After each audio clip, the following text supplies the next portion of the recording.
காக்கிறவர் உறங்குவதும் இல்லை அந்த சரியில்லை பாஸ்டர். அதுக்கு தான் நீ வந்திருக்க. கால் கட்டு போடுறாங்களா எதுக்கு? அவன் திருந்திருவான். குடிகாரனை பிடிச்சி ஒரு கால் கட்டு போட்டு திருந்திருவான்.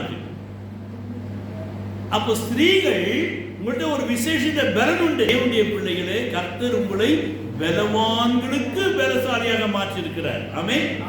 எனவே காவற்காரி இவள் என்ன செய்தாலாம்? தன்னுடைய குடும்பத்தை, தன்னுடைய பிள்ளைகளை, தன்னுடைய புருஷனை, தனக்குரிய காரியங்களை நேசிப்பதை விட்டுவிட்டு தாயினுடைய சகோதரிகள் சகோதரனுக்காக திராட்சை தோட்டங்களை பார்க்கும்படியாக இங்க ஓடு அங்க ஓடுன்னு இவ ஓடி ஓடி ஓடி ஓடி தன்னுடைய வீட்டை மறந்து விட்டாள். எவ்வளவு துக்கமான ஒரு காரியம் பாருங்க.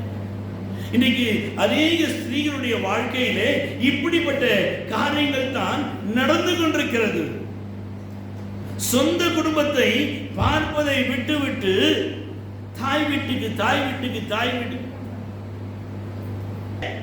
இதுதான் உங்களுடைய புருஷன் வீடு தான், உங்க காவற்காரன் வீடு தான். என்னதுங்க உங்களுக்கு? சொர்க்கங்க. என்னதுங்க? சொர்க்கம். நல்லதோ கெட்டதோ? தேவனுடைய பிள்ளைகளே, இவளுடைய வாழ்க்கையிலே என்ன ஏற்பட்டதா? அவள் தன்னுடைய குடும்பத்தை காக்காமல் இருந்தபடினாலே அவள் கருத்து போனாள். ஆனா கூட பெருமை என்ன சொல்லுது? நானு அழகா. ஆமா, இன்றைக்கு உன்னுடைய அழகு முக்கியம் அல்ல, நீ ஒரு காவற்காரி என்பதை மறந்து. இன்றைக்கு ஸ்திரீகளே, நீங்கள் ஒரு பெரிய ஒரு பொறுப்பிலே கர்த்தர் உங்களை வைத்திருக்கிறார்.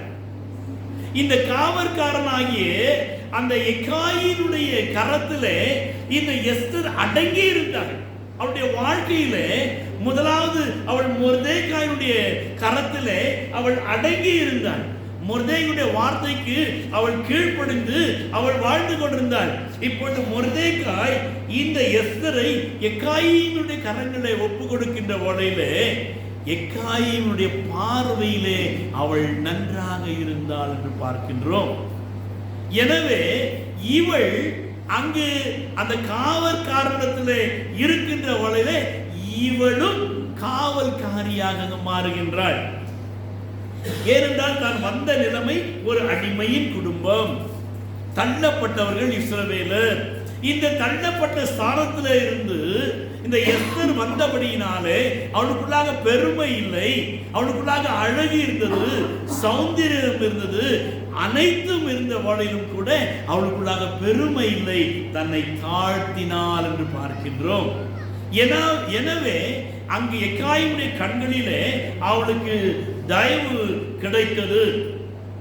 இவள் என்ன செய்தாலாம்?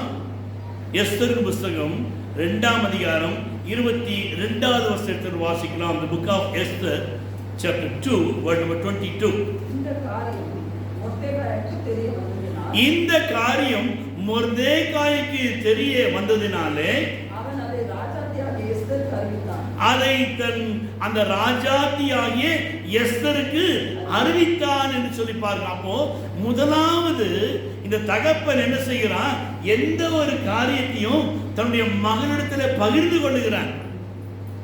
உன்னை ஒரு மேன்மையான ஒரு ஸ்தலத்திலே உன்னை கர்த்தர் கொண்டு வந்து வைத்திருக்கிறார். இவருடைய வாழ்க்கையிலே மொர்தெகாய் என்ன சொன்னாரோ அதெல்லாம் செய்து கொண்டு வந்தார். பூர்வ குலத்தை அறிவிக்கவில்லை. அவருடைய வாழ்க்கையில் ஏற்பட்ட ஒரு காரியம். சித்தப்பாவுடைய வார்த்தைக்கு திருமணத்துக்கு முன்னாலே கீழ்ப்படிஞ்சா, பின்னாலே கீழ்ப்படிஞ்சா. எப்போ? கல்யாணத்துக்கு பின்னாலே. அப்போ கல்யாணத்துக்கு பின்னால யார் வார்த்தை கீழ்ப்படியணும்? உங்க அம்மாட்ட சொல்லுங்க, அவங்க வேற மாதிரி சொல்லுவாங்க.